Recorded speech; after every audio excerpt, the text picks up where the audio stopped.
Josias, acabou de chegar aqui uma imagem que eu acho também muito interessante para a gente poder colocar aqui para nossa audiência.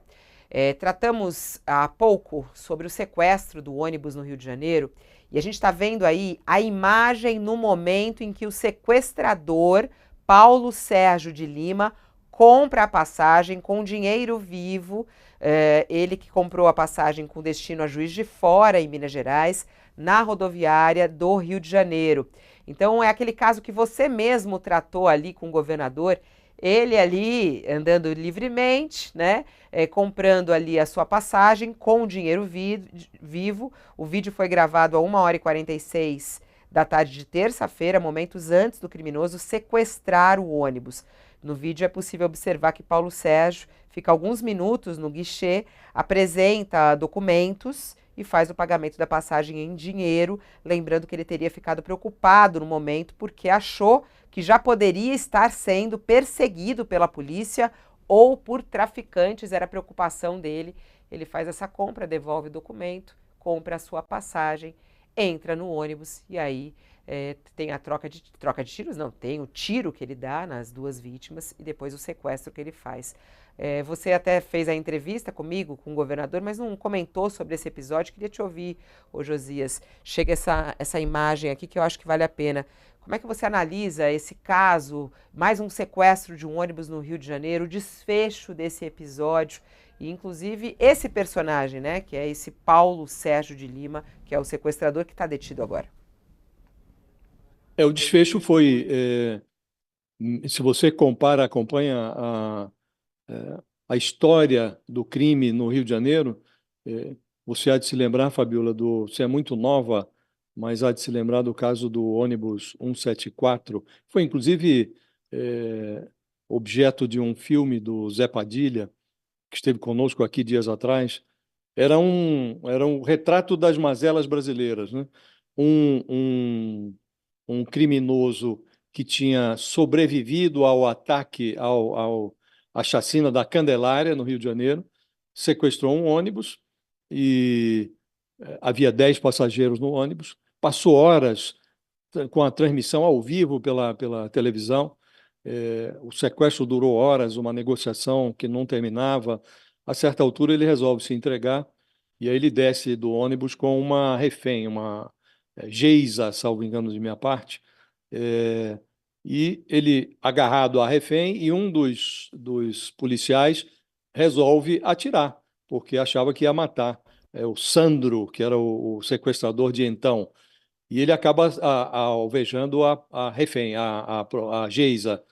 E depois ele é enfiado no camburão, o sujeito, a refém morre, ele é enfiado num camburão e a caminho, ele estava com vida ainda, respirava, e a caminho da cadeia ele foi morto dentro do camburão. Então, se você considera esse histórico, a finalização, o desfecho desse episódio de ontem no Rio de Janeiro, ele foi muito bom, porque quando a polícia chegou, o bandido já tinha atirado contra duas pessoas.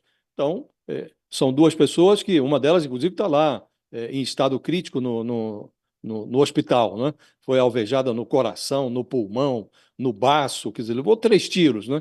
E agora, depois que a polícia chegou, ela administrou, havia 16 reféns, conseguiu a rendição do bandido com a preservação da integridade física dos 16 reféns.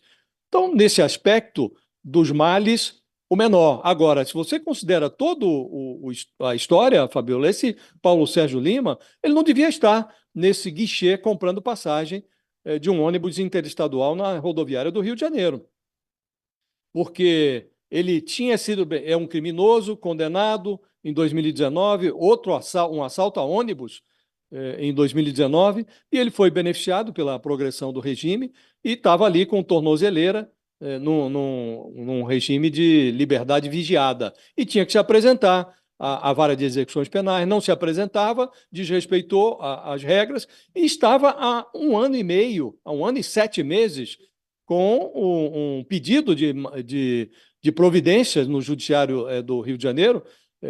A Secretaria do Estado avisou: olha, o cidadão não está cumprindo a sua obrigação, sumiu, precisamos recapturá-lo, e nada se fez. Foram 6 avisos, a vara de execuções penais fingiu que nada estava acontecendo, e o personagem estava aí flanando. Nós estávamos falando dias atrás, Fabiola, e esses casos têm conexão, da saidinha.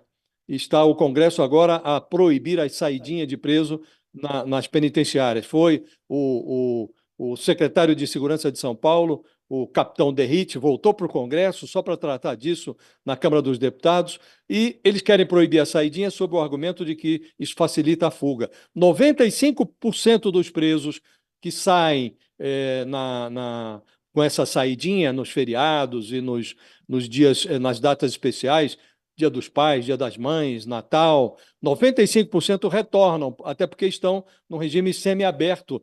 Já poderiam fugir antes, se quisessem, porque no semiaberto você dorme na cadeia, mas sai de manhã para trabalhar. Mas esses casos, como esse do sequestrador do Rio de Janeiro, que estava há 1 ano e 7 meses desrespeitando as regras da execução penal e sem que nada fosse feito contra ele, esse caso